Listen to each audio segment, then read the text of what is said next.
अस्सलाम वालेकुम फ्रेंड्स, आज हम स्टार्ट कर रहे हैं बायोलॉजी, जिसका आज लेक्चर नंबर 1 है।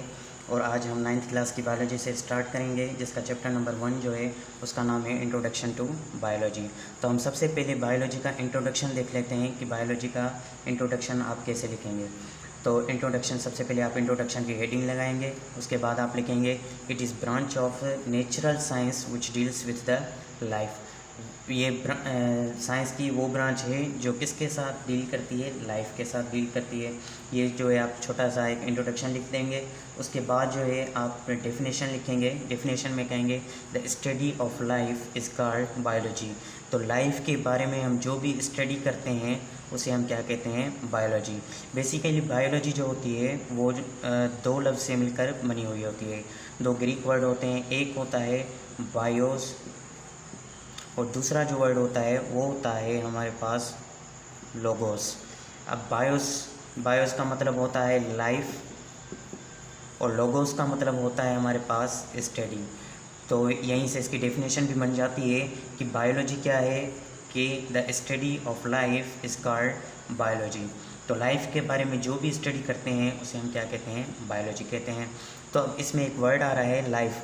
तो हमें सबसे पहले ये देखना होगा कि लाइफ की डेफिनेशन क्या है। हम कह तो रहे हैं कि बायोलॉजी में हम लाइफ की स्टडी करते हैं, अब हम देखेंगे कि लाइफ क्या होती है। तो हम सबसे आप लाइफ की हेडिंग लगाएंगे और उसके बाद आप लाइफ की डेफिनेशन देखेंगे कि हम लाइफ जो है वो किसे कहते हैं। तो सबसे पहले आप हेडिंग लगाएंगे लाइफ, ठीक है। तो अब लाइफ किसे कहते हैं, लाइफ को जो है हम प्रॉपर नमीन तरीके से जो है इसको हम डिफ़ाइन नहीं कर सकते, क्योंकि लाइफ को हम डिफ़ाइन वैसे नहीं कर सकते। तो हम इसको डिफ़ाइन कैसे करते हैं कि जो हमारे अंदर जो है इंटरनली जो हमारे पास जो फंक्शन हो रहे होते हैं हमारे जिस्म में, उसके बेसिस पर हम लाइफ को डिफ़ाइन करते हैं। जैसे कि हमारे पास डाइजेशन का सिस्टम होता है, हमारे पास रेस्पिरेशन सांस लेने का अमल होता है, हमारे अंदर जो है रिप्रोडक्शन का अमल होता है जिसमें से हम न्यू जनरेशन को प्रोड्यूस करें, रिप्रोडक्शन। और भी बहुत सारे एक्सक्रीशन का अमल होता है, और ऐसे बहुत सारे अमल होते हैं जिसकी बेस पर हम जो है लाइफ को डिफ़ाइन करते हैं। तो सबसे पहले अगर आपको लाइफ की डेफिनेशन लिखनी हो तो लाइफ की डेफिनेशन आप कुछ इस तरीके से लिख सकते हैं कि लाइफ क्या है। तो आप कहेंगे एनीथिंग विच हैव। तो अब हम जो लाइफ की प्रोसेस लिखने जा रहे हैं कि लाइफ के प्रोसेस कौन से होते हैं।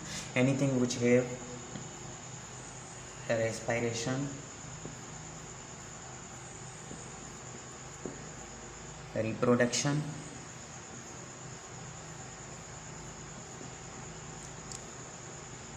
और उसके बाद आप लिख सकते हैं डाइजेशन।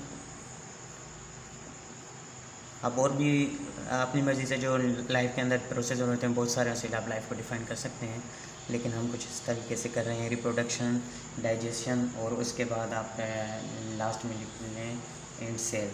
सेल जो है आप लाजमी लिखा करें, क्योंकि सेल के बगैर जो है ना लाइफ पॉसिबल ही नहीं होती।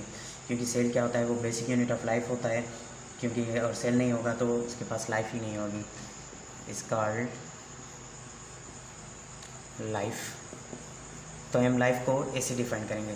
तो लाइफ की आपको सबसे पहले लाइफ लिखना है। लाइफ के बाद डेफिनेशन में आपको लिखना है कि anything which have respiration. Respiration कौन सा अमल होता है, जो हमारे सांस लेने का अमल होता है उसे हम कहते हैं रेस्पिरेशन। रिप्रोडक्शन का मतलब होता है कि हमें न्यू जनरेशन को प्रोड्यूस करने की सलाहियत जो होती है उसको कहते हैं रिप्रोडक्शन हो उसके अंदर डाइजेशन का सिस्टम हो, मतलब जो हम खाना खाते हैं उसके बाद जो है हमारे वो डाइजेस्ट होता है, उसका निज़ाम हो उसके पास, और उसके पास क्या हो, सेल हो। सेल जो होता है वो नेसेसरी होता है, क्योंकि सेल नहीं होगा तो लाइफ पॉसिबल ही नहीं होती।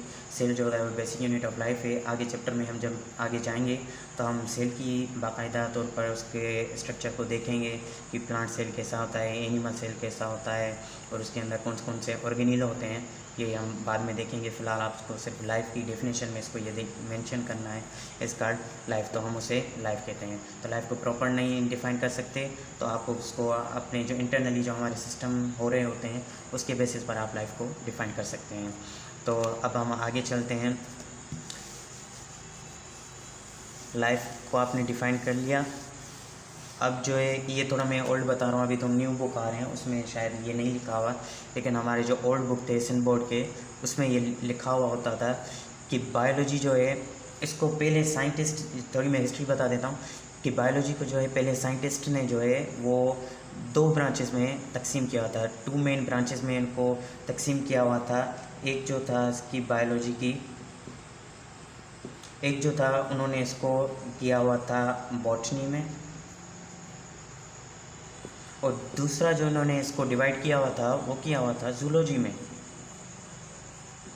अब बॉटनी क्या होता है, जूलॉजी क्या होता है, तो इसकी वो हम बता रहे हैं कि इसका क्या होता है। तो पहले जो है बायोलॉजी को उन्होंने 2 में डिवाइड किया था, एक किया था बॉटनी में और दूसरा किया था उन्होंने जूलॉजी में। अब बॉटनी जो है वो होता है प्लांट की जो स्टडी करते हैं उसे हम बॉटनी कहते हैं, और जो एनिमल के बारे में स्टडी करते हैं उसे हम कहते हैं जूलॉजी। तो साइंसदानों को पहले लगता था कि ये एक प्लांट हैं और एनिमल हैं, सिर्फ यही जो है वो जानदार हैं, बाकी सारे जो है नॉन लिविंग हैं, क्योंकि तब तक क्या होता, तब तक माइक्रोस्कोप ईजाद नहीं हुआ था, तो उनको बैक्टीरिया इनका वगैरह का पता नहीं था, प्रोटोजोन वगैरह का पता नहीं था। तो जब माइक्रोस्कोप ईजाद हो गया तो इन्होंने बायोलॉजी को है एक और मेन ब्रांचेस में डिवाइड कर दिया, और उस ब्रांच का नाम है microbiology.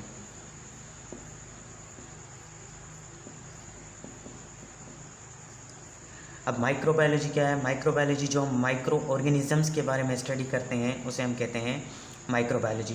For example bacteria, cyanobacteria, उसको हम कैसे स्टडी करते हैं, उसको हम स्टडी करते हैं माइक्रोबायोलॉजी में, क्योंकि उसको जो है हम अपनी आम आँखों से नहीं देख सकते। तो इससे माइक्रोस्कोप के ईजाद होने से पहले जो है वो साइंटिस्ट जो है बायोलॉजी को 2 ही हिस्सों में डिवाइड करते। एक कह रहे थे बॉटनी में, बॉटनी जो है बेसिकली बॉटनी में से लिया गया है, जिसका मतलब होता है प्लांट्स। तो बॉटनी जो बॉटनी से लिया गया है जिसका मतलब होता है प्लांट्स। तो बॉटनी में हम स्टडी करते हैं प्लांट्स। यहाँ पर अगर डेफिनेशन लिखना चाहें तो आप लिख सकते हैं the study of plants is called botany.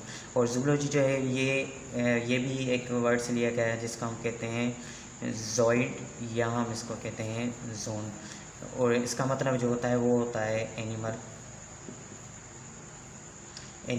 तो हम जूलॉजी में जो स्टडी करते हैं वो हम किसकी स्टडी करते हैं, एनिमल्स के बारे में हम जो भी स्टडी करते हैं उसको कहते हैं जूलॉजी। तो इसको आप अगर डिफ़ाइन करना चाहें तो आप इसको इस तरीके से डिफ़ाइन कर सकते हैं कि the study of animals is called zoology.